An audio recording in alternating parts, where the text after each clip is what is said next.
ભગવાને સંતોને પૂછ્યું કે સંતો તમે ક્યાંથી આવો છો?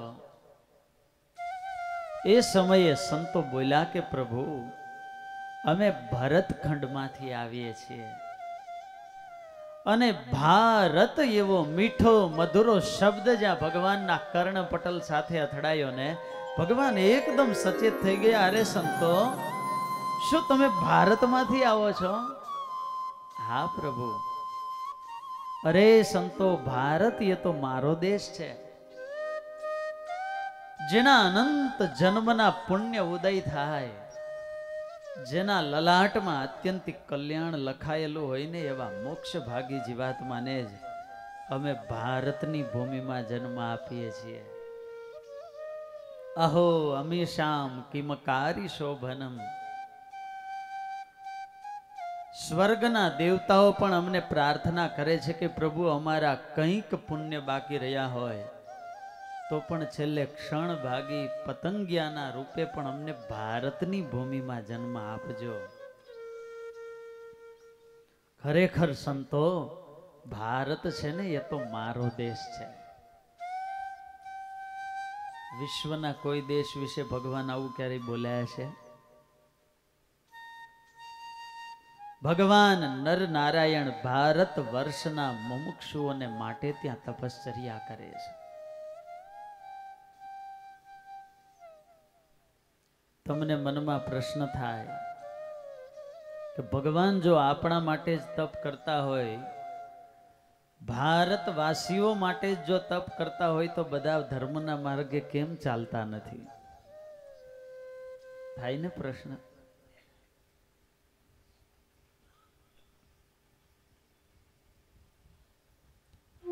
ચારે બાજુ લગાવેલા ફોક્સ એમ જ લગાવ્યા હોય, છેડો દેવાનો બાકી રહી ગયો હોય તો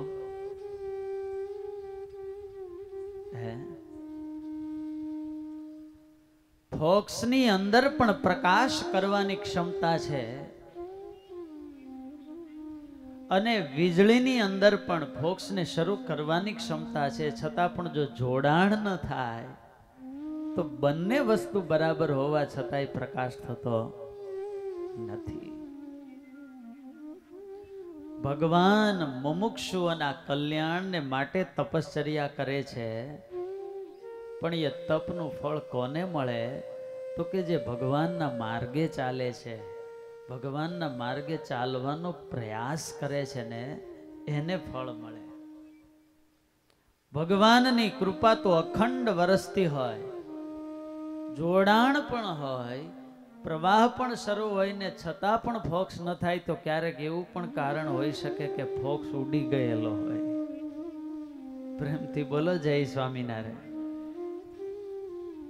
પછી એ રાવણ, કંસ, શિશુપાળ ઉડી ગયેલા ફોક્સ હોય, સામે ભગવાન આવે તો પ્રકાશ થાય?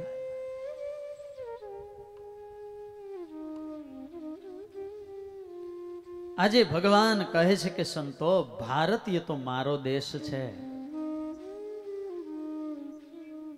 આ વિશ્વમાં એક ભારતની ભૂમિ એક એવી ભૂમિ છે કે જ્યાં મારો રાઘવ, મારો શ્યામ અને મારો ઘનશ્યામ આ ભૂમંડળની અંદર પધારે છે. ભારતની ભૂમિ એટલે વિશ્વના ઇતિહાસમાં એક ગૌરવવંતી એવી સતી, સુરા અને સંતની ભૂમિ.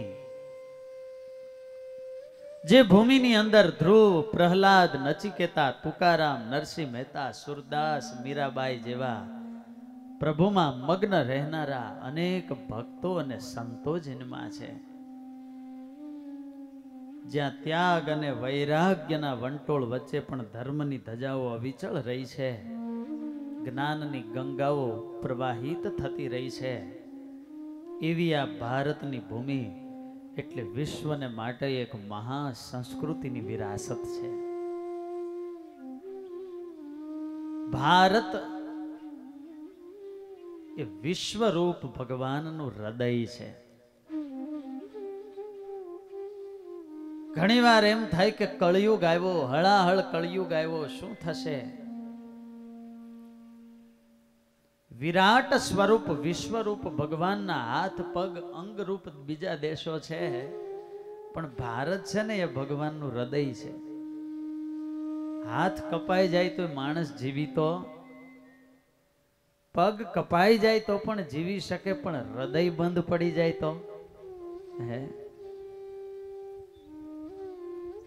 એમાં વિશ્વમાં ભલે ગમે એટલો અધર્મ વ્યાપે, કળયુગ વ્યાપે, પણ વાલા ભક્તજનો જ્યાં સુધી ભારતની ભૂમિમાં ધર્મનો ધબકાર શરૂ છે ત્યારે ત્યાં સુધી કોઈની તાકાત નથી કે આ વિશ્વમાંથી સંસ્કૃતિના મૂળ ઉખાડી શકે. માટે એક ભારતવાસી તરીકે આપણી પરમ ફરજ શું છે? આજે ભગવાન નારાયણ પોતાના પ્રશ્ન દ્વારા મને અને તમને સમજાવવાનો પ્રયાસ કરે છે. ભગવાને તરત પૂછ્યું, પાલયંતી પ્રજા કશ્ચિત ધર્મ સે તુમયા કૃતા. હે સંતો, ભારતની ભૂમિમાં જન્મેલા જીવો એ તો ઋષિ સંતાનો છે.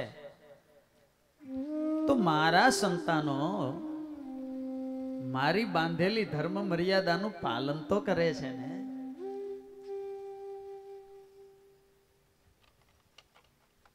છાતી પર હાથ મૂકીને દરેકે પોતાનો વિચાર કરવાનો કે ભગવાને આ પ્રશ્ન કદાચ આપણને પૂછ્યો હોય આજે, તો આપણો શું જવાબ હોઈ શકે? ભગવાન નારાયણ કહે છે, સંતો, ભારતની ભૂમિમાં જન્મ મળવો ને એ સાધારણ પુણ્યની વાત નથી. અને એટલા માટે અમે તમને ભારતવાસીઓ એના સમાચાર પૂછીએ છીએ. ભાઈ એટલે ભક્તિ, ભાઈ એટલે જ્ઞાન, અને એની અંદર રત હોય એને ભારત કહેવાય. બોલો સંતો, ભારતવાસીઓ મારી મર્યાદાનું પાલન તો કરે છે ને? અત્યાર સુધી તો સંતો આનંદમાં હતા, પણ જ્યાં ભગવાને દુઃખથી નસ પકડી સંતોના નેત્ર નીચે નમી ગયા. ભારતની દુર્દશા ભગવાન સન્મુખ રજૂ કરવા આવેલા સંતો એને જ્યારે ભગવાને ભારતવાસીઓની ગતિવિધિઓ પૂછી અને વળી ભગવાન ભારતવાસીઓની પ્રશંસા કરવા લાગ્યા ને, એટલે સંતોની આંખોમાં જળજળિયા આવી ગયા.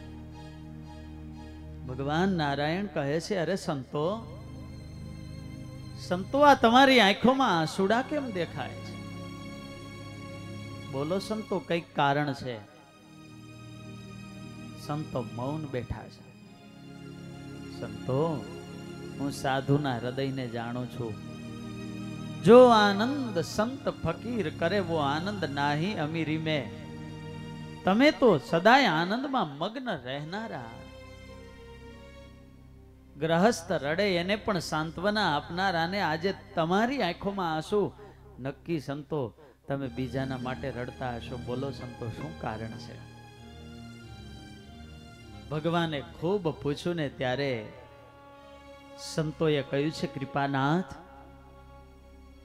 પ્રભુ, આજે આપને શું વાત કરીએ? આજે કળયુગના પ્રભાવને કારણે ભારત વર્ષની અંદર અધર્મ સર્ગ વંશે સહિત ફૂલ્યો ફાલ્યો છે. સાધુ છે ને એનું હૃદય માં જેવું કહેવાય. એ જીવનો ક્યારેય દોષ ન કાઢે. સંતોએ વાંક કાઢ્યો છે, પણ એ કળયુગનો વાંક કાઢ્યો છે. પ્રભુ મહાપ્રભુ વલ્લભાચાર્યજીને વિઠ્ઠલનાથજીના ગયા પછી ખૂબ અધર્મ વ્યાપવા લાગ્યો છે. કોપી કસ્યાપી નત્રાતા, કોઈ કોઈના રક્ષક રહ્યા નથી. કૃપાનાથ, આજે ધનવાન એની પાછળ બધા દોટો મૂકે છે, વિદ્યાવાન અને ધર્મવાન એની સામે પણ કોઈ જોતા નથી. કેટલીક વાતો ભારત વર્ષની કરવી અમારી હાડકા વિનાની જીભ ઘણું બોલી નાખે, પણ એક વાક્યમાં જો ભગવાન કેવું હોય ને તો અતઃ સંયમિની વર્તમાં જાતમ તૈ રતિ સંકુલમ. પ્રભુ યમપુરીના 3 દ્વાર છે, છતાંય સાંકડા પડે છે. મરનારા મરી મરીને યમપુરીમાં જાય છે. પ્રભુ આપના અક્ષરધામના દ્વાર ખાલી પડ્યા છે. તો પ્રભુ ભારત વર્ષના જીવાત્માઓનું કલ્યાણ થાય એવું કંઈક કરો. પાહી મામ પ્રભુ. ભગવાન નારાયણ કહે, રે સંતો, તમે આ કેવી વાત કરો છો? સમજી શકાય કે સંસારી લોકો અધર્મના માર્ગે જાય, પણ શું આ સાધુ સમાજ આ સમાજનું ઉત્થાન નથી કરતો? ધર્મગુરુઓ શું કરે છે? અને જ્યાં આટલું પૂછ્યું ને ત્યાં તો સંતોની આંખોમાં આંસુડાની ધારાઓ શરૂ થઈ ગઈ. શું કેવું પ્રભુ, ખાટલે જ ખોટ છે. વળાવ્યો જ જ્યારે જાનને લૂંટવા લાગે, રક્ષક હોય એ જ જ્યારે ભક્ષક બને, જ્યારે વાડ્યો વેલા ગળવા લાગે ત્યારે એ ફરિયાદ લઈને કોની પાસે જવું? આગ જલે તો જલ કો કહું, મગર જલ જલે તો કિસકો કહું. બીજે આગ લાગી હોય તો પાણી નાખીને ઠારીએ, પણ જ્યારે પાણીમાં જ ભડકા બળતા હોય ત્યારે એની રજૂઆત પણ કોને કરવી? પ્રભુ કૃપાનાથ, આજે ત્યાગી સમાજ પણ ધન અને નારીની પાછળ પાગલ થયો છે. ધર્મ ગુરુઓ પણ પ્રભુ આજે અધર્મના માર્ગે ચાલ્યા છે. ધાર્મિક સ્થાનો પણ વેપારના કેન્દ્રો બન્યા છે. ઠેર ઠેર ઢોંગ ધતિંગ અને પાખંડની પૂજા થાય છે. ગ્રહસ્થને શરમાવે એવા ત્યાગીઓના ભોગ બન્યા છે. ધીમે ધીમે વસ્ત્ર ધાર્યા રૂપાળા, ધીમે ધીમે વસ્ત્ર ધાર્યા રૂપાળા. રાખ્યા ગૃહસ્થો સમપેટી તાળા, રાખ્યા ગૃહસ્થો સમપેટી તાળા. ધીમે ધીમે ત્યાગી પાણું ગયું છે. ધીમે ધીમે ત્યાગી પણ ગયો છે. ગ્રહસ્થ માથે ભગવું રહ્યું છે. ગ્રહસ્થ માથે ભગવો રહ્યો છે.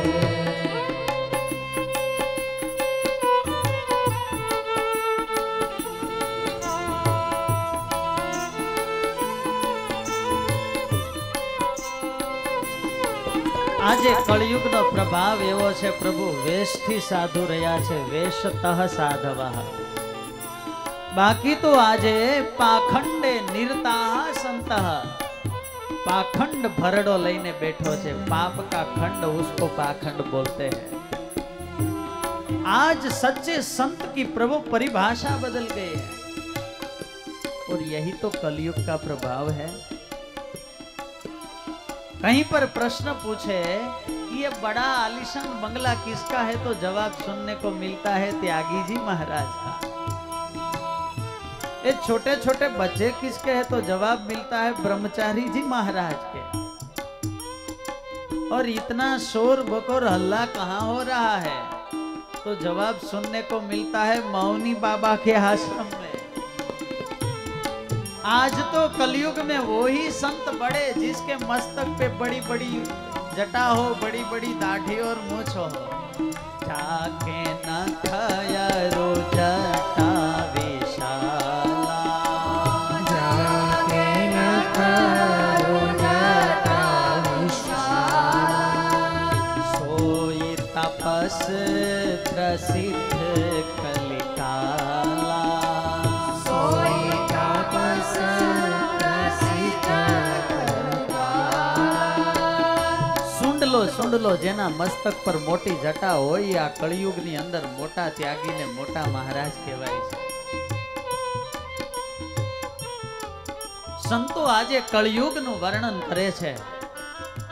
લોકો આજે બહારથી તો બહુ ઉજળા છે, પણ મન એટલા મોટા છે, મેલા થયા છે.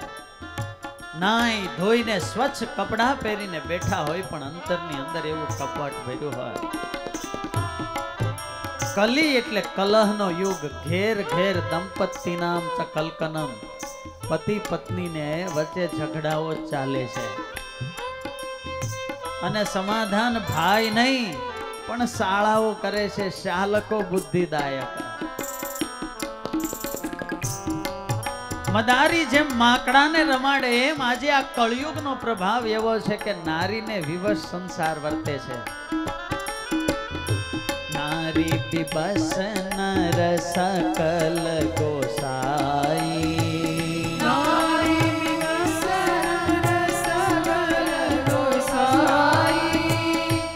नाचत झूमर कटकी नाई, नाचत झूमर कटकी नाई, नारी विवश नर सकल गोसाई, नारी विवश नर सकल गोसाई.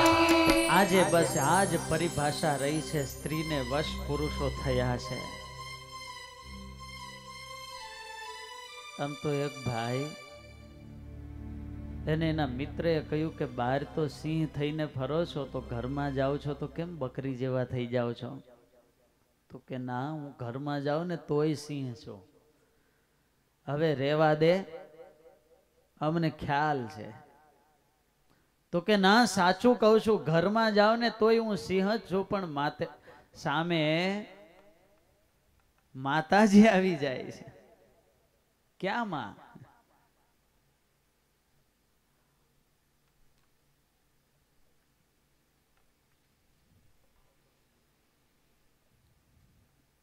આજે સંતો કહે છે પ્રભુ ગ્રહસ્થો તો પેટને માટે પાપ કરે એ સમજી શકાય, પણ જ્યારે સંસારી કરતા પણ સંન્યાસીના વૈભવો સારા દેખાય. ત્યાગના માર્ગમાં જ્યારે પાપના દર્શન થાય ને ત્યારે તો આ ફરિયાદ પણ પ્રભુ કોની પાસે જઈને કરવી? લગ્ન પ્રસંગ હોય, સૌરાષ્ટ્રથી સિટીમાં કે શહેરમાંથી ગામડે જાન આવતી હોય ને વહેલી સવારે 4 વાગે બસમાં બેસીને બધા નીકળે, વેલા ઉઠ્યા હોય, નાઈ ધોઈને બસમાં બેઠા હોય ને 4-5 વાગે ને બધા બરાબરના જોકે ચડે. બસમાં બેઠેલા 40 કે 50 જણા સૂઈ જાય એનો વાંધો નહીં, પણ ડ્રાઈવર જોકે ચડે તો?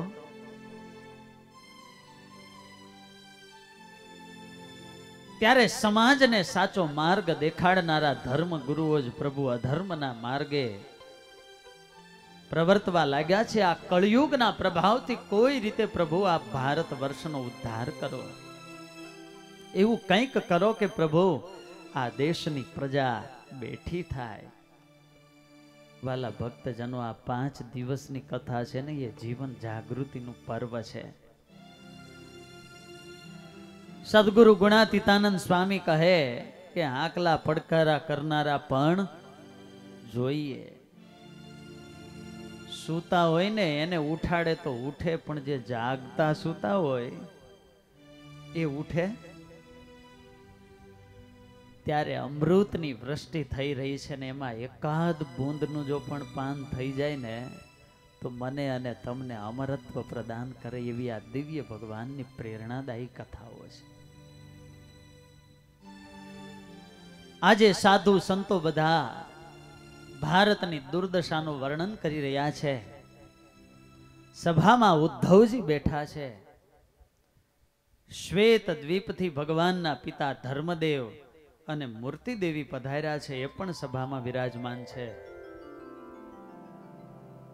ઋષિ મુનિઓ પણ ભગવાનને આ બધી વાતો સંભળાવી રહ્યા છે. પૃથ્વીનો ભાર હવે સહન થતો નથી, એટલા માટે ગાયના રૂપમાં પૃથ્વી પણ આવી અને ભગવાનને પોકારીને વિનંતી કરી રહી છે કે પ્રભુ હવે કંઈક કરો, પ્રભુ હવે કંઈક કરો. સર્વ પ્રકારે પૃથ્વીનો ભાર જોયો ત્યારે સુવ્રત મુનિ કહે છે, રાજન, અક્ષરધામના દિવ્ય તખત ઉપર વિરાજમાન અક્ષરાધિપતિ પરાત્પર પુરુષોત્તમ નારાયણે મનમાં સંકલ્પ કર્યો છે કે લાગે છે કે હવે અમારે જવું પડશે. આમ પણ વિરાટ નારાયણ એમના 50 વર્ષ અને 1.5 પહોરથી અમારી પ્રાર્થના કરે છે હવે અમારે જવું જોઈએ. સ્વયં પરમાત્મા વિરાટ નારાયણની પ્રાર્થનાથી રાજી થયા છે. અક્ષરધામાધિપતિને ભગવાન સ્વામિનારાયણને આ પૃથ્વી પર આવવું તો છે, પણ અક્ષરધામમાં કોઈ નિમિત્ત નથી. એટલા માટે બદ્રિકાશ્રમને નિમિત્ત બનાવીને ભગવાન પોતે પ્રગટ થાય છે. નર નારાયણને વિશે પુરુષોત્તમ નારાયણનો આવિર્ભાવ થયો છે. પ્રથમના 78માં વચનામૃતમાં સ્વામિનારાયણ ભગવાન કહે કે ભગવાન ધારે તો કેવી રીતે અવતાર લે. જેમ કોઈ તરવૈયો તળાવમાં ડૂબકી મારે, ચાહે તો બાજુમાંથી નીકળે ને ચાહે તો વચ્ચેથી નીકળે કે સામે કિનારે નીકળે, એમ અક્ષર એવા ધામમાં ડૂબકી મારીને ભગવાન કોઈ લોક દ્વારા પધારે, મનુષ્ય યોની દ્વારા પધારે, તો ક્યારેક ભગવાન સીધા પણ પધારતા હોય. આજે ભગવાને બદ્રિકાશ્રમ ધામને નિમિત્ત બનાવ્યું અને નર નારાયણમાં પુરુષોત્તમ નારાયણનો આવિર્ભાવ થયો. ભારતની દુર્દશા સાંભળતા ભગવાન શ્રી હરિ કહેવા લાગ્યા કે સંતો તમે ચિંતા ન કરો. જ્યારે જ્યારે અધર્મ વ્યાપે ત્યારે ભગવાન આ ભૂમંડળમાં પધારતા હોય છે. જબ જબ હોય ધર્મ કી ગ્લાનિ, જબ જબ હોય ધર્મ કી ગ્લાનિ, પાઠહિ અસુરય ધમય અભિમાની, પાઠહિ અસુરય ધમય અભિમાની, કરહિ અનીતિ જય નહીં બરની, કરહિ અનીતિ જય નહીં બરની, સીદહિ વિપ્રધેનુ સુરધરની, સીદહિ વિપ્રધેનુ સુરધરની, તબ તબ ધરી પ્રભુ વિવિધ શરીરા, તબ તબ ધરી પ્રભુ વિવિધ શરીરા, હરહિ કૃપાનિધિ સજ્જન પીરા, હરહિ કૃપાનિધિ સજ્જન પીરા.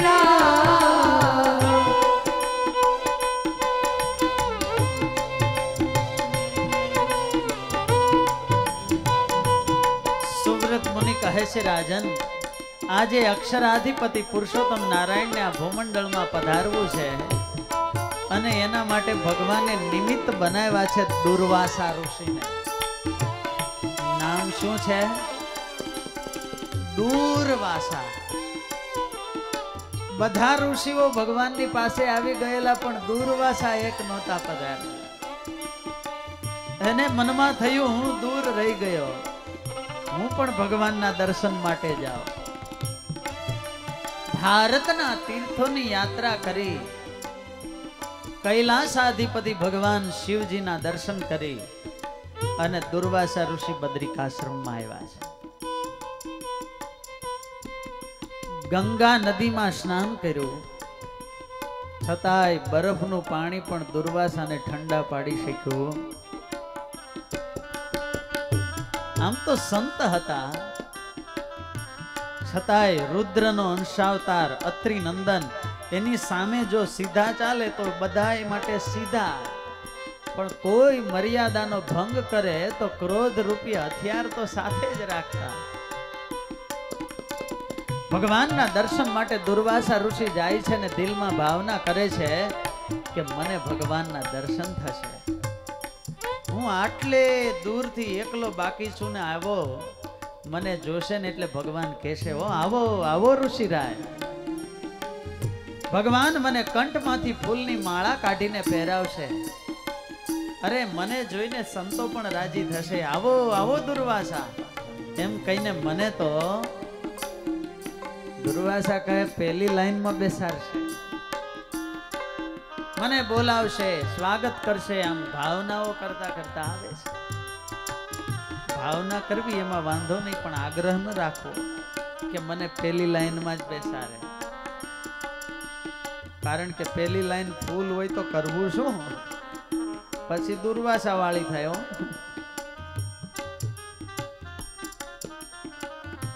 દુર્વાસા ઋષિ મનમાં ભાવના કરતા કરતા બદ્રિકાશ્રમમાં આવ્યા અને આમ પાછળથી સભામાં પ્રવેશ કર્યો.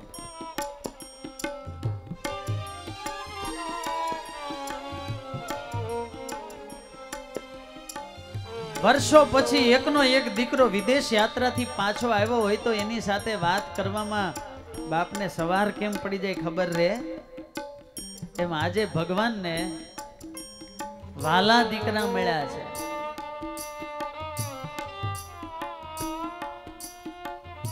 એવા ભગવાન વાર્તાલાપની અંદર મશગુલ થઈ ગયા છે કે કોઈને દેશ કાળનું ભાન નથી. આજે ભગવાને સભાજનોની બધાની ચિત્ત વૃત્તિ ખેંચી લીધી છે.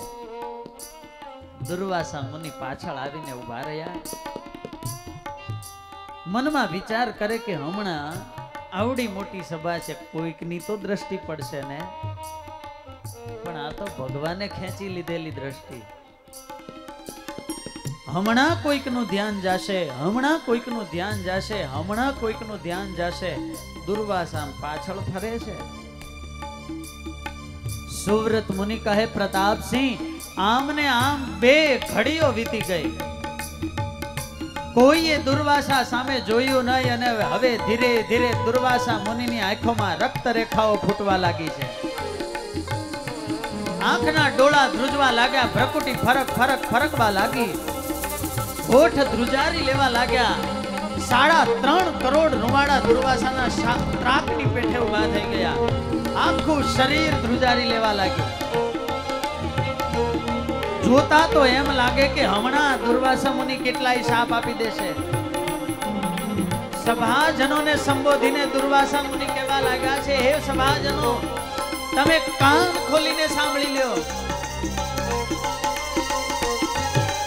આહો સભા સુનયો અભિમાની નહીં તુમ હો ધર્મ જ્ઞાની. આહો સભા સુનયો અભિમાની નહીં તુમ હો ધર્મ. विद्या तब को गर्व धरत हो तुम मेरो अपमान करत हो. विद्या तब को गर्व धरत हो तुम मेरो अपमान करत हो. हे धर्मदेव, हे उद्धवजी, हे ऋषि मुनियो, તમે બધા કાન ખોલીને સાંભળી લ્યો. બે ઘડીથી હું આ તમારી સભામાં આવીને પાછળ ઉભો છું.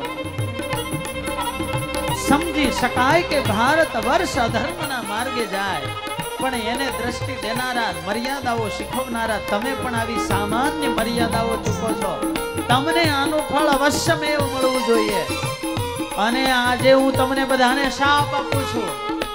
એમ કહીને દુર્વાસા મુનિએ જમણા હાથની અંદર પાણીની અંજલિ ભરી સભાને સંબોધીને દુર્વાસા મુનિ કહેવા લાગ્યા, સર્વે પિયુયમ માનુષ્યમ લભંતો ભૌમશાદય કલ્ય ધર્મ આઢ્ય સુરેભ્ય કષ્ટમ પ્રાપ્ય ચ ભૂરિશઃ.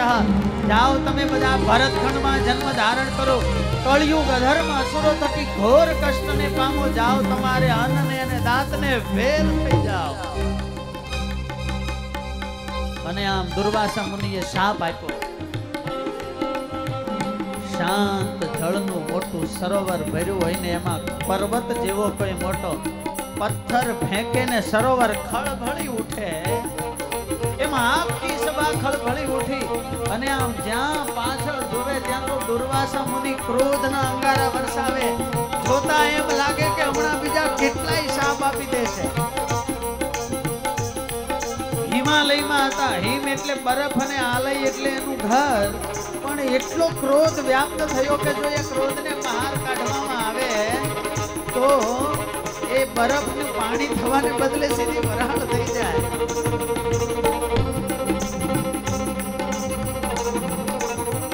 ઋષિ મુનિઓ ઉભા થયા, પાહીમામ કરતા દુર્વાસા મુનિના પગમાં પડ્યા, ક્ષમા કરો મુનિવર, ક્ષમા કરો મુનિવર. દુર્વાસા મુનિ કહે, મારે તમારું કંઈ સાંભળવું નથી, બંધ રહો બધા. તમે નહીં ભાઈ.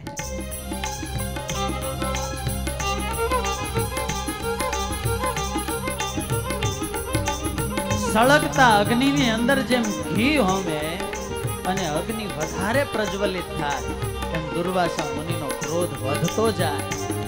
શું કરવું કોઈને કંઈ સમજાતું નથી. અને એ વખતે ભગવાનના પિતા એવા ધર્મદેવને વિનંતી કરી છે. શાંત સૌમ્ય સ્વભાવવાળા ધર્મદેવ ઊભા થયા છે. હાથ જોડીને દુર્વાસા મુનિની પાસે ગયા અને કહેવા લાગ્યા, ક્ષમા કરો મુનિવર, ક્ષમા કરો.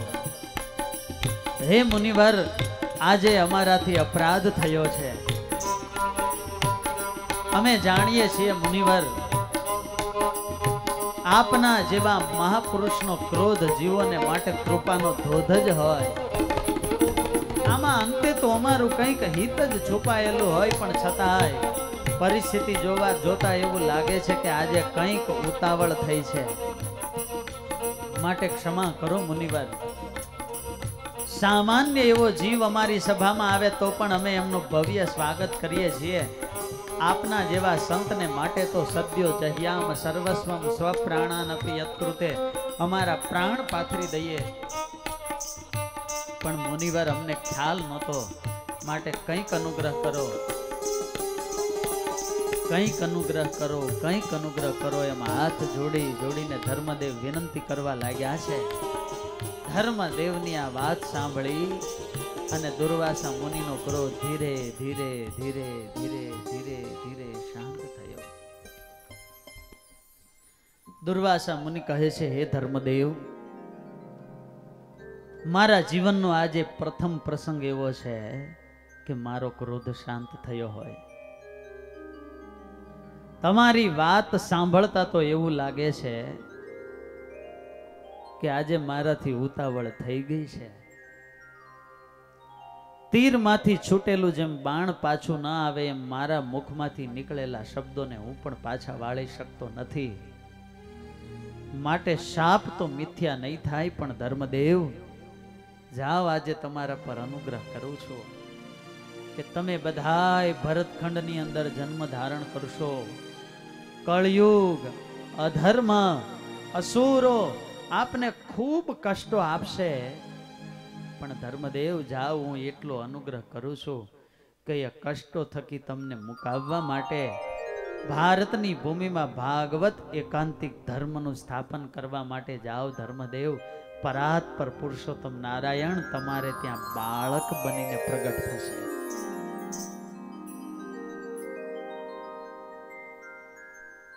દુર્વાસા જેવા સંતનો શાપ અંતે તો ઋષિ મુનિઓના દિલમાં પણ થયું કે ના, આપણા માટે અનુગ્રહ છે. દુર્જનોની દુઆ પણ ખરાબ હોય છે, એની પ્રશંસા પણ સ્વાર્થ ભરેલી હોય છે, અને સાધુ સંતો કે સજ્જનો એનો ક્રોધ એ પણ આપણા માટે લાભદાયક હોય છે.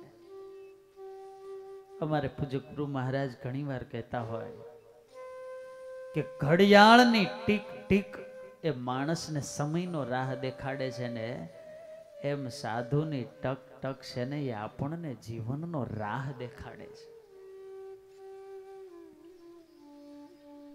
ક્રોધમાં ગૌતમ ઋષિએ અહલ્યાને શાપ તો આપ્યો, પથ્થર બન્યા, પણ રાઘવના ચરણ સ્પર્શથી શલ્યામાંથી અહલ્યા બન્યા.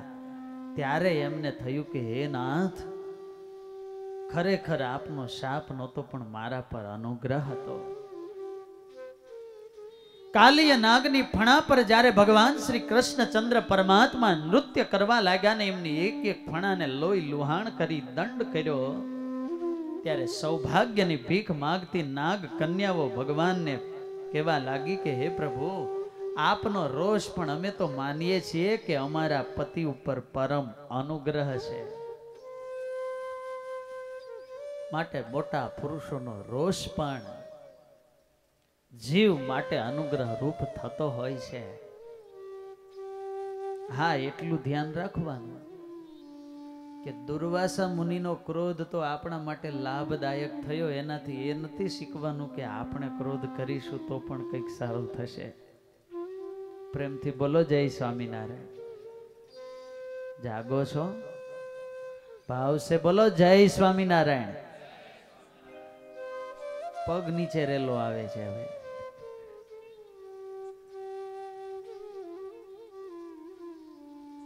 અધ્યાત્મ માર્ગના ઘણા દોષો છે. રસાસ્વાદમાં પણ કંઈક તો સુખ છે. જ્યાં સુધી જીભને સંબંધ હોય ત્યાં સુધી તો આનંદ આવે, પછી ભલે ને કંટાવવું પડે, બેસવું પડે.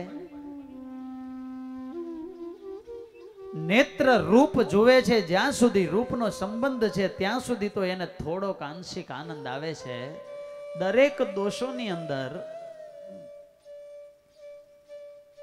થોડું ઘણું તો કંઈક સુખ છે, પણ ક્રોધ એક એવો દોષ છે કે સંપૂર્ણ વિફળ, કોઈ ફળ નહીં. જ્યારે માણસને ક્રોધ આવે ને ક્રોધમાં વ્યાપ્ત થઈને કંઈક શબ્દો બોલે ત્યારે કેવું દ્રશ્ય હોય છે. શરીર આખું ધ્રુજતું હોય, આંખો પોળી થઈ ગઈ હોય. દુર્વાસાનું વર્ણન આવ્યું ને, દુર્વાસા જ હોય, આંખો લાલચોળ થઈ ગઈ હોય, શું બોલાય છે કંઈ ખબર રહેતી ન હોય. અને એવી પરિસ્થિતિ થઈ જાય કે સામ સામે બંને વ્યક્તિઓને એમ થઈ જાય કે હવે ભાગી જઈએ અહીંથી. અને આવો જે ક્રોધ છે ને, ક્ષણ માત્રનો ક્રોધ, પણ 6 મહિના સુધી સાધના કરી હોય ને એકવાર ક્રોધ કરે ને તમામ સાધનાઓ પર પાણી ફરી જાય. ત્યારે સંપૂર્ણ વિફળ ક્રોધ.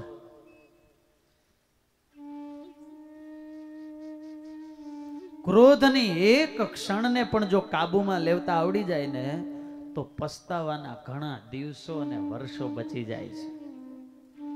ધ્યાન છે સુનના. આજથી 3 વર્ષ પહેલા મુંબઈનો બનેલો સત્ય પ્રસંગ. પતિ પત્ની 10મા માળે રે. બપોરે પત્નીએ સરસ મજાની કઢી બનાવી, દાઢે વળગી ગઈ.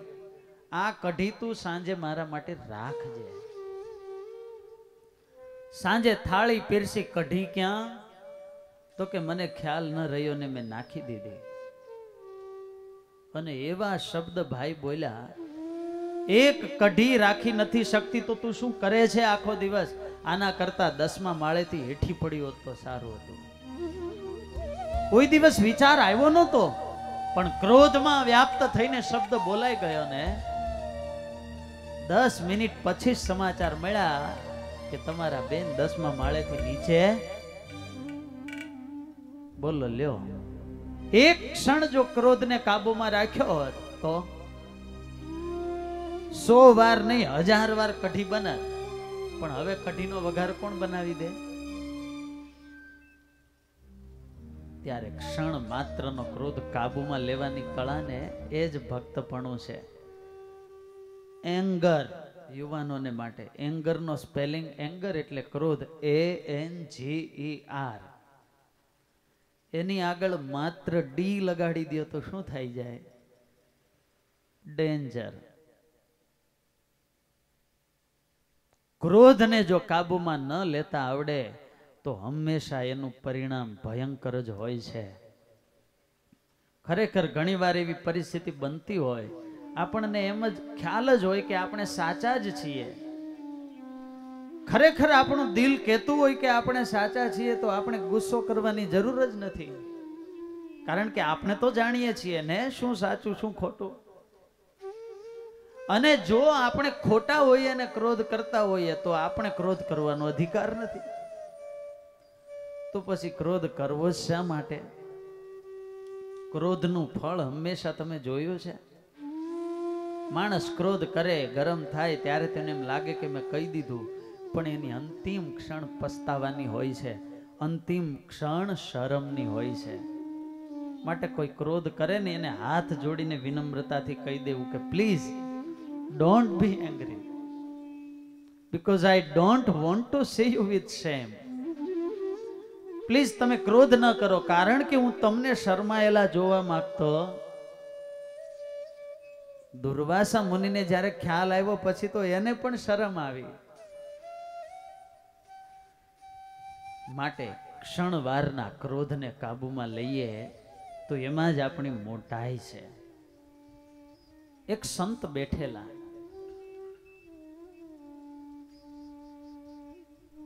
અને એક દુર્જન વ્યક્તિ આવીને ગાળો બોલવા લાગ્યો.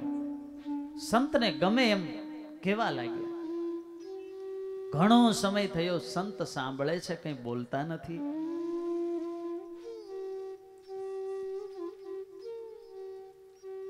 એ માણસ ત્યાંથી ગયો ત્યારે બીજા વ્યક્તિએ પૂછ્યું કે મહારાજ, આ વ્યક્તિ આટલી ઉદ્ધતાઈથી તમારી સાથે વર્તન કરે છે, આવા શબ્દો તમને કહે છે, તો તમે કેમ કંઈ કહેતા નથી? ત્યારે સાધુએ એટલો જવાબ આપ્યો કે એની પાસે જે માલ હતો એ એને દેખાડ્યો, મને કંઈ લેવા જેવું લાગ્યું નહીં એટલે મેં કંઈ લીધું.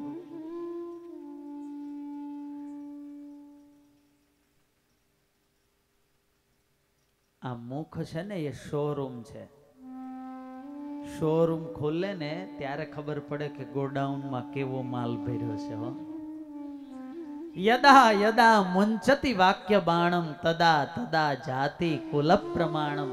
જ્યારે માણસ મુખથી બોલે છે ને ત્યારે એના પરથી અનુમાન આવે છે કે એની જાતિ કેવી છે, એનું કુળ કેવું છે, એના સંસ્કાર કેવા છે, એનું ખાનદાન કેવું છે, એનું શિક્ષણ કેવું છે. માણસ જ્યારે બોલે ત્યારે સમજાય છે. માટે વિચારીને યાર ઉચ્ચાર વાણી. વાણીને તો બહુ વિચારીને વાપરીએ. ચા ગરમ ચાલે પણ છાશ તો ઠંડી જ જોઈએ. દૂધ ગરમ ચાલે પણ શ્રીખંડ તો ઠંડો જ જોઈએ. લોહી ગરમ હોય તો ચાલે પણ મગજ તો ઠંડુ જ જોઈએ. દાંત કઠણ હોય તો વાંધો નહીં, પણ દાંતની વચ્ચે રહેનારી જીભ તો એ તો નરમ જ જોઈએ. માટે લાકડું શીશમનું હોય કે સાગનું કે ચંદનનું, પણ એને બાળી નાખવો એવો આગનો સ્વભાવ છે. તાપી નર્મદા કે ગંગાનું પાણી હોય પણ એને નીચે જવા દેવું એ ઢાળનો સ્વભાવ છે. એમ સંબંધો ભલે ગમે એવા સારા હોય, પણ આ ક્રોધનો સ્વભાવ જ એવો છે કે તમારા ગમે એવા આત્મીય સંબંધોને પણ તોડી નાખે છે. કોઈ વ્યક્તિ વ્યસન કરે, ગુટકા ખાય તો એને કેન્સર થાય, લાંબા ગાળે ખ્યાલ આવે. બિઝનેસ કરતા આવડતો ન હોય ને કોઈની સલાહથી શેર બજારમાં રોકાણ કરે તોય નુકસાન થાય તો લાંબા ગાળે ખબર પડે. પાપ કર્મ માણસ કરતો હોય તોય જીવનના અંતે ખબર પડે. પણ જેનો મગજ જ ગરમ હોય ને, ક્રોધી સ્વભાવ હોય, એને તો એના તત્કાળ ફળ મળતા હોય છે. માટે ક્રોધને કાબુમાં રાખવાની કળા ભગવાનના ભક્તએ શીખવી જોઈએ. સાચો ભક્ત છે ને એ ક્યારેય ક્રોધી ન થાય. છેલ્લું દ્રષ્ટાંત આપી દઉં. સવારનો પહર હતો, રાજ્ય દરબારમાં સભા ભરાઈને બેઠેલી. એક ઝવેરી આગંતુકે સભામાં પ્રવેશ કર્યો. સભાને સંબોધીને કહ્યું કે જુઓ, મારી આ હથેળીમાં 2 હીરા છે. 1 કરોડ રૂપિયાનો સાચો હીરો છે અને 1 ખોટો હીરો છે. આ સભામાંથી કોઈ સાચો હીરો ઓળખી બતાવે તો રાજાના મુગટમાં એ હીરો જડાઈ જશે, અને ઓળખવામાં જો થાપ ખાઈ જાય તો રાજાએ મને કરોડ રૂપિયા અથવા હીરો આપવો. પ્રતિભાવની પ્રતીક્ષા કર્યા વિના એણે તો આમ હથેળી ધરી દીધી. રાજાની ઇજ્જતનો પ્રશ્ન થઈ પડ્યો, પણ સાહસ કરે કોણ? અત્યારની જેમ તમારી જેમ હીરાના કારીગરો કે શેઠ નહીં હોય, કોઈ ઊભા થાય નહીં. પછી તો છેલ્લે એક ફાટેલા તૂટેલા લુગડા વાળો, લઘર વઘર કપડા વાળો એક વ્યક્તિ આવ્યો. જન્મથી અંધ, ગરીબ. મહારાજ, હું હીરો ઓળખી બતાવું. હવે આ માણસ જન્મથી અંધ છે, એ હીરો કેમ ઓળખશે? લાવો. બંને હીરા હાથમાં લઈ અને બારી પાસે ગયા અને બારીની બહાર આમ હાથ કર્યો. થોડી વાર સૂર્યપ્રકાશમાં એ હીરાને રાખ્યા અને વળી અંદર આવ્યો. બંને હાથમાં 1-1 હીરા લઈ અને ખરેખર જે સાચો હીરો હતો ને એ ઓળખી બતાવ્યો અને કહ્યું કે લ્યો મહારાજ, આ સાચો હીરો લે ભાઈ આ તારો ખોટો હીરો. આગંતુક વ્યક્તિની આંખો પોળી થઈ ગઈ. અંધ માણસે આ હીરો ઓળખો કેવી રીતે? અરે ભાઈ તમને કેવી રીતે ખ્યાલ આવ્યો? તમે ઝવેરી છો? તો કે ના, હું ઝવેરી પણ નથી, જન્મથી અંધ છું, હીરો જોયો તો નથી, જિંદગીમાં ક્યારેય અડ્યો પણ નથી હીરાને. તો ઓળખ્યો કેવી રીતે? મેં હીરા વિશે બસ એટલું સાંભળ્યું છે કે સાચો હીરો હોય ને એ ક્યારેય ગરમ ન થાય. જાગો છો કે નહીં? શું સાચો હીરો હોય એ માટે ગરમ થાય એ કેવા હીરા ગણાય? આમ સામે આઈ ગ્લાસ રાખવો કે આ હીરો સાચો. ત્યારે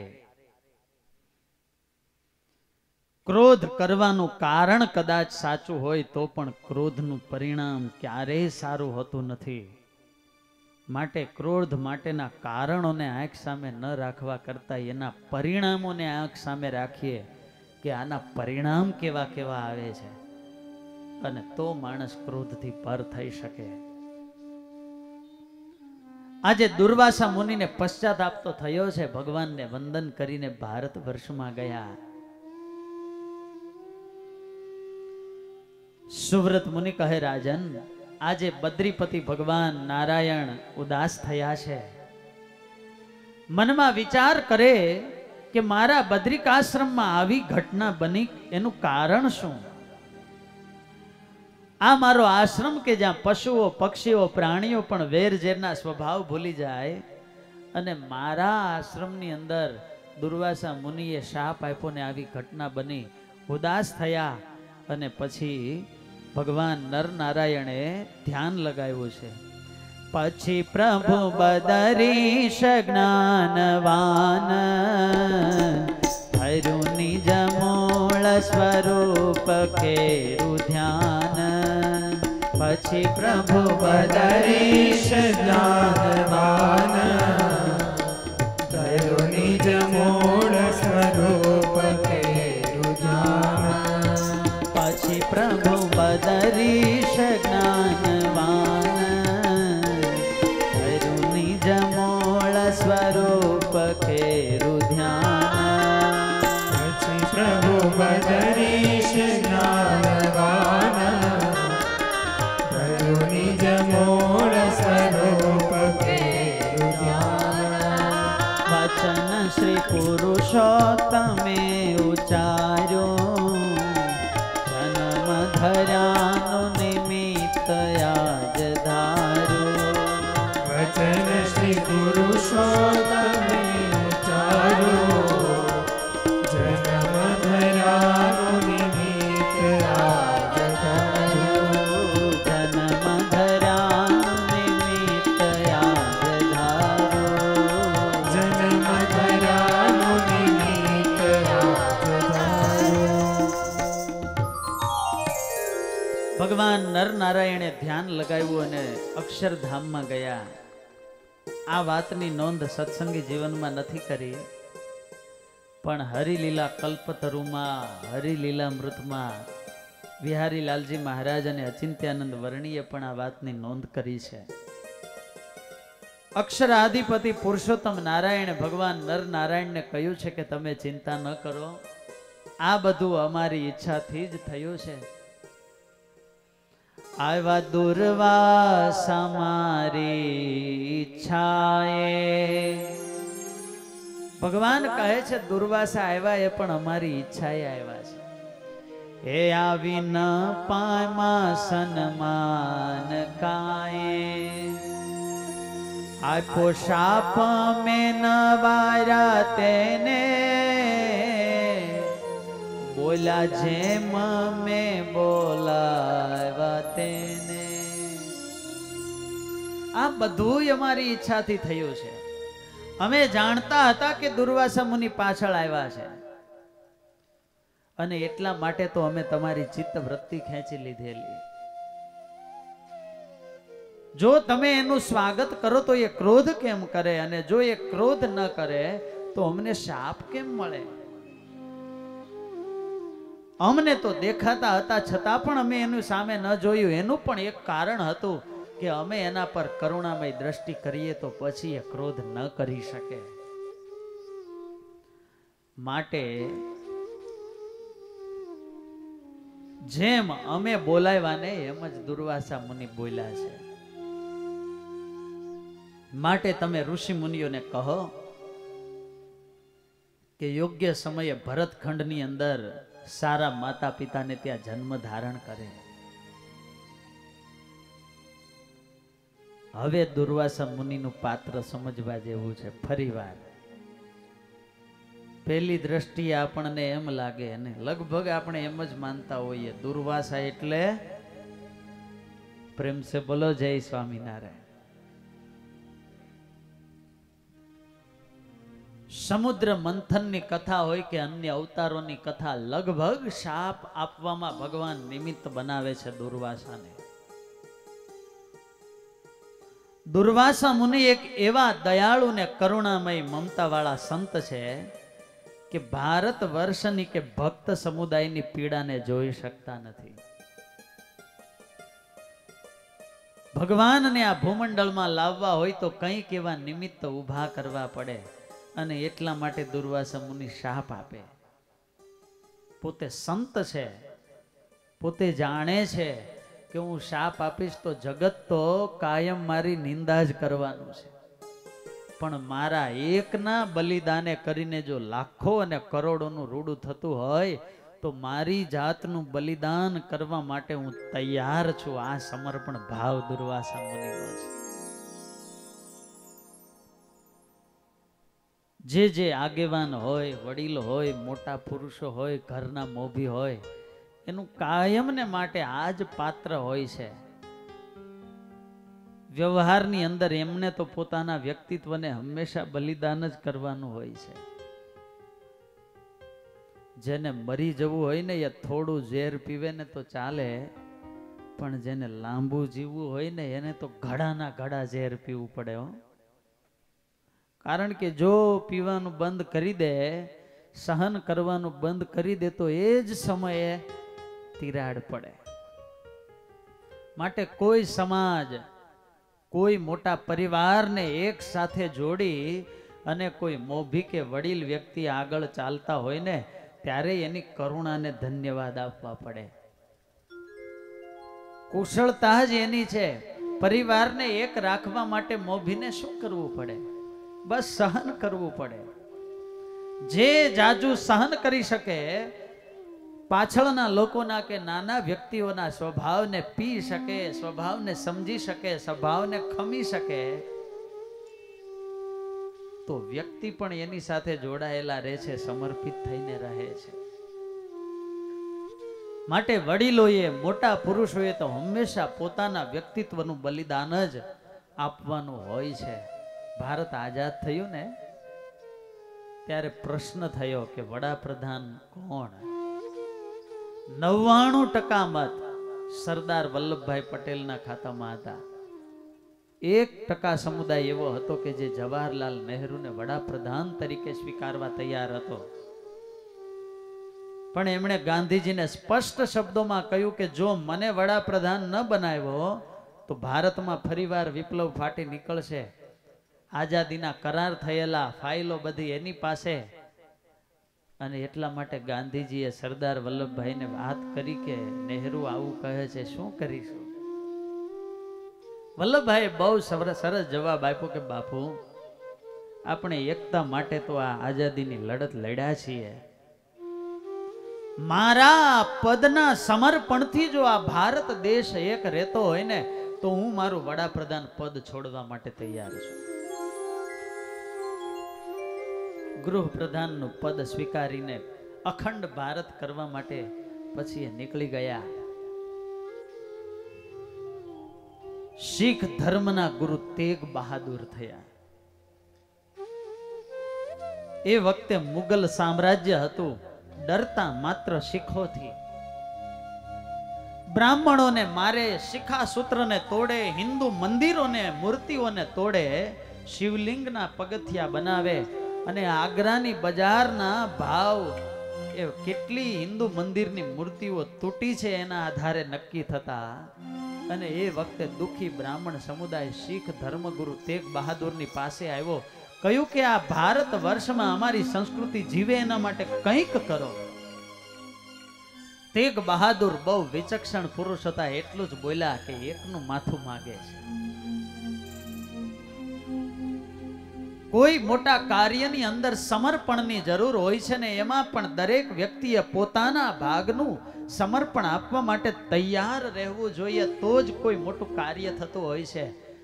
તેગ બહાદુર કહે એકનું માથું માગે છે. વર્ષોથી ઔરંગઝેબ આ તેગ બહાદુરને પકડવાના પ્રયાસ કરે પણ નિષ્ફળ જાય. અને તેગ બહાદુર સામે ચાલીને ઔરંગઝેબની સભામાં ગયા કે ઔરંગઝેબ, હું જ તેગ બહાદુર. એ જ વખતે સૈનિકોને ઈશારો કર્યો અને તલવારનો પ્રહાર કર્યો અને એમનું મસ્તક ધડથી નીચે પડ્યું. જેવું એનું માથું જમીન ઉપર પડ્યું અને શીખ સમુદાય આખો ભડક્યો અને મોગલોની સામે થયા. ને વાલા ભક્તજનો, ત્યારથી ભારતમાંથી મોગલ સામ્રાજ્યના પાયા નીકળી ગયા. પણ સમર્પણ કેટલું, એણે પોતાના વ્યક્તિત્વનું સમર્પણ આપી દીધું. કર્ણની પાસે એક બ્રહ્માસ્ત્ર હતું અને એનો પ્રયોગ કરે તો અર્જુન પણ બચી ન શકે. આ વાતનો ખ્યાલ માતા કુંતીને આવ્યો. માં સામેથી માગવા ગયા ને કર્ણ એવું બોલ્યા કે માં, તારા 5 દીકરા તો અખંડિત જ રહેશે. મર્મ એ હતો કે આ બાણ જો હું તમને આપી દઉં ને તો મારું મૃત્યુ પણ નિશ્ચિત છે. આ જે દુર્યોધન લડે છે એ મારા બળેથી લડે છે. કર્ણ પોતે જાણતો હતો, જો હું પાછો પડું તો દુર્યોધન લડવા માટે તૈયાર ન થાય તો આ અધર્મ સર્ગનો નાશ કોણ કરે? અને એ અધર્મ સર્ગનો નાશ કરવા માટે કર્ણએ પોતાના વ્યક્તિત્વનું બલિદાન આપી દીધું. ત્યારે સતની કાંટાળી કેડી ઉપર પુષ્પને પાથરનારા બહુ દુર્લભ હોય છે. અને ત્યારે આપણે એને, આવા પાત્રોને તો જીવનમાં વંદન કરવા જોઈએ. આપણા જીવનની અંદર પણ જેણે જેણે સમર્પણ કર્યું હોય, જેણે જેણે બલિદાન કર્યું હોય, જેના સમર્પણ અને બલિદાનથી આપણે ઉજળા થયા હોઈએ ને, હંમેશા એને જીવનમાં યાદ કરવા જોઈએ. સતની કાંટાળી કેડી પર પુષ્પ બની પથરાજો. સતની કાંટાળી કેડી પર પુષ્પ બની પથરાજો. શેર જગતના જીરવી જીરવી, શેર જગતના જીરવી જીરવી, અમૃત ઉરના પાજો મારો જીવન જય ખાજો. મારું જીવન જય ખાજો. જીવન જય ખાજો. મારું જીવન જય ખાજો.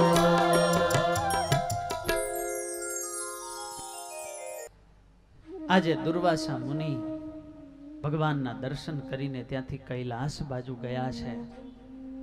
સુવ્રત મુનિ કહે છે, રાજન, ભગવાન નર નારાયણે હવે ઋષિ મુનિઓને એકત્રિત કરીને કહ્યું છે કે હે ઋષિઓ, તમે ભરતખંડની અંદર જન્મ ધારણ કરો.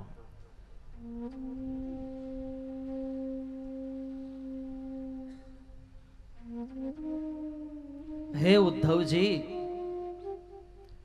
તમે પણ અમારા અવતરણ પેલા ભાગવત એકાંતિક ધર્મનું સ્થાપન કરી રાખો, પડ છાટી રાખો. માતા પિતાને પણ આજ્ઞા કરી છે. ઋષિ મુનિઓ યોગ્ય માતા પિતાની શોધખોળ કરવા લાગ્યા છે. એ જ અરસામાં સુવ્રત મુનિ કહે, રાજન, આ બાજુ અધર્મ સર્ગ દૈત્ય સમુદાય એકત્રિત થયો છે. ખ્યાલ આવ્યો કે ભગવાન હવે ભારત વર્ષની અંદર પ્રગટ થવાના છે, અધર્મનો નાશ કરવાના છે, અનંત પરિવર્તનો હવે આવવાના છે. જ્યારે જ્યારે પોઝિટિવ શક્તિ કાર્ય કરતી હોય, શુભ કાર્ય થતું હોય ને, ત્યારે અવિદ્યા, માયા શક્તિ, નેગેટિવિટી હંમેશા સૃષ્ટિના અનાદિકાળથી આ દેવાસુર સંગ્રામ તો ચાલ્યો જ આવે છે.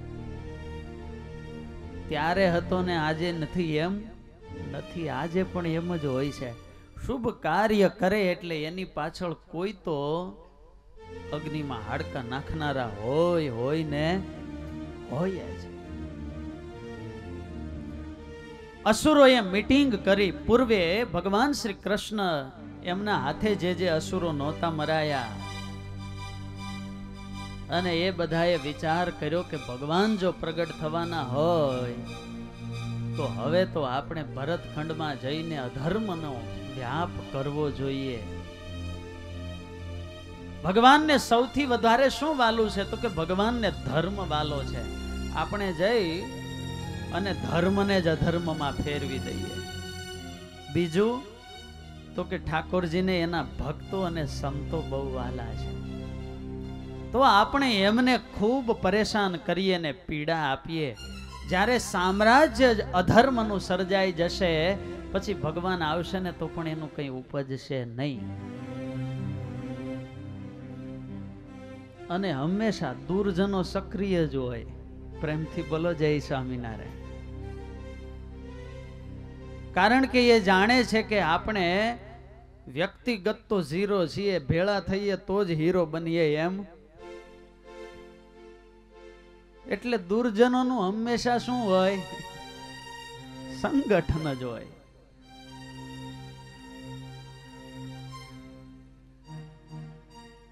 ખોટ સજ્જનોમાં છે. સજ્જનો હંમેશા હીરો હોય છે, એને કોઈના મદદની જરૂર હોતી નથી.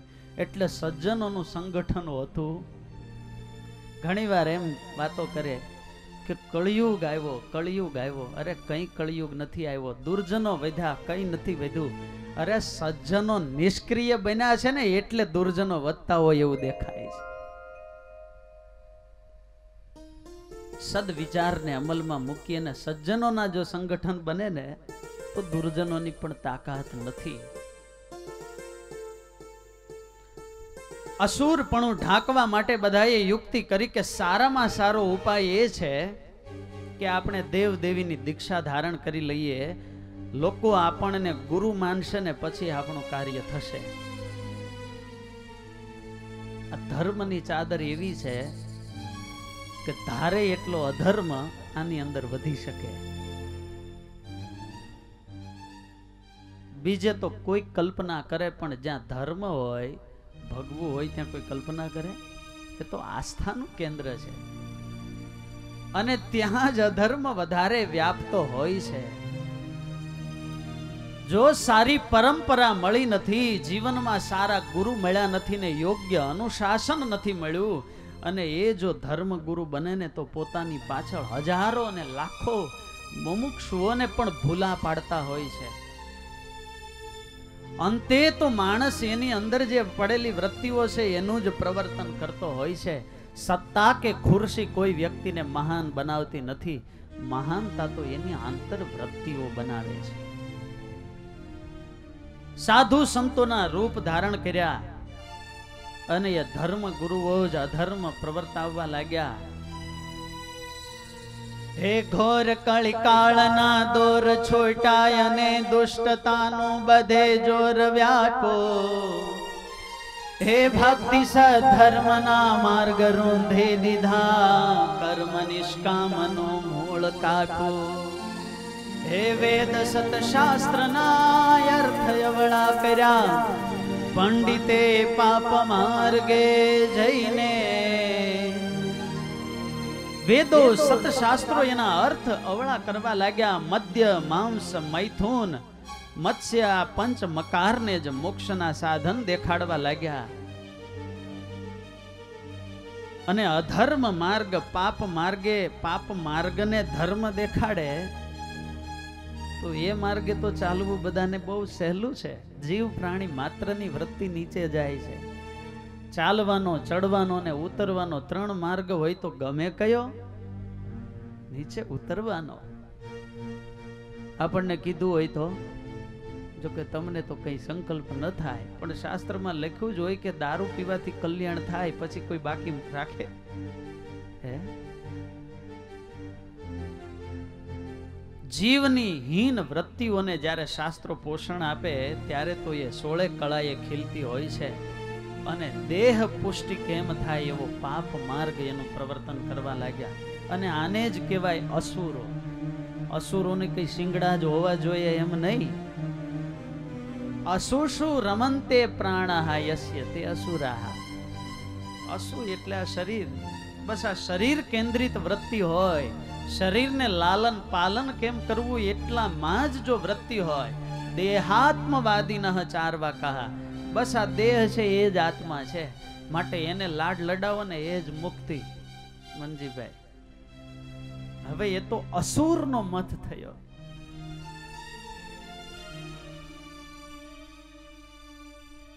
પિત્વા પિત્વા પુનઃ પિત્વા પિત્વા પતતિ ભૂતલે ઉત્થાય ચ પુનઃ પિત્વા પુનર્જન્મ ન લભ્યતે. મરીને કોણ પાછું આવ્યું છે? સ્વર્ગ છે કે નરક? માટે બસ આ દેહને લાડ લડાવો એ જ મુક્તિ છે. કીણમાં દિવ્યો મદ શક્તિવત એવો એક એનો મત છે. કીણું નામનું એક તુંબડી આવે, અંદરથી ગર્ભ કાઢીને જો એમાં પાણી ભરી દેવામાં આવે તો એમાં ઉત્તેજના પ્રગટ થાય અને દારૂ જેવો ઉત્તેજક દ્રવ્ય જળ બની જાય. પણ એને અમુક દિવસો કરતા વધારે જો એને રાખવામાં આવે તો એની જ શક્તિથી પાછા એવી રાસાયણિક પ્રક્રિયા થાય કે મૂળ પાણીના સ્વરૂપમાં પાછું આવી જાય. એમ ચાર્વાક લોકો, દેહ આત્મ માનનારા, એ એવું કહે છે કે પંચભૂતનો સંઘાત થયો અને એમાંથી એક ઉર્જા ઉત્પન્ન થઈ. આત્મા જેવું કોઈ તત્વ જ નથી. ઉર્જાનો સંચાર થયો અને એમાંથી શરીર, ઇન્દ્રિયો, અંતઃકરણ બધું ચાલે છે. ધીરે ધીરે કરતા શરીર શિથિલ થવા લાગે અને એની જ શક્તિ પાછી ક્ષીણ થઈ જાય. પૂર્ણ ક્ષીણ થઈ જાય એટલે શરીરનો નાશ થઈ જાય. માટે દેહ છે એ જ આત્મા છે. દેહને પુષ્ટિ આપો એ જ મુક્તિ છે. અને આ જે દેહ પુષ્ટિનો માર્ગ છે ને એ અસુરનો માર્ગ છે. આ વૃત્તિ તો લોકોની અંદર પડી જ છે. એટલે ધીરે ધીરે ભારતની ભૂમિમાં અધર્મ વ્યાપવા લાગ્યો. ધર્મ દેનારા, ધર્મની આંખ દેનારા ધર્મ ગુરુઓ જ્યારે અધર્મ પ્રવર્તાવે પછી એને કોણ રોકે? અહીંથી કાઠિયાવાડમાં જાન જતી હોય, સવારના 4 વાગે ઉપડી હોય બસ, 2-2:30 વાગ્યાના ઉઠ્યા હોઈએ અને 5-6 વાગે આખી બસ જોકે ચડી હોય, બધા સુઈ જાય એમાં વાંધો નહીં, પણ ડ્રાઈવર જોકે ચડે તો પ્રેમથી બોલો જય સ્વામિનારાયણ. ડ્રાઈવરને તો જાગતું જ રહેવું પડે ને આ ડ્રાઈવરો સુઈ ગયા. ધીરે ધીરે અધર્મ વૃદ્ધિ પામવા લાગ્યો, પૃથ્વી કંપવા લાગી. કોઈ મુમુક્ષુ આવે, અરે ગુરુદેવ મોક્ષ કેમ થાય? તો મદ્ય માંસ મિથુન ને મોક્ષના સાધન બતાવે. અરે પણ શાસ્ત્રો તો કહે છે એ પાપ છે. એ તો જૂના શાસ્ત્રો, અત્યારના સમય પ્રમાણે લ્યો આ અમારા લેટેસ્ટ વર્ઝન. અને અધર્મ માર્ગના શાસ્ત્રો બનાવી નાખ્યા, એનું પ્રવર્તન કર્યું.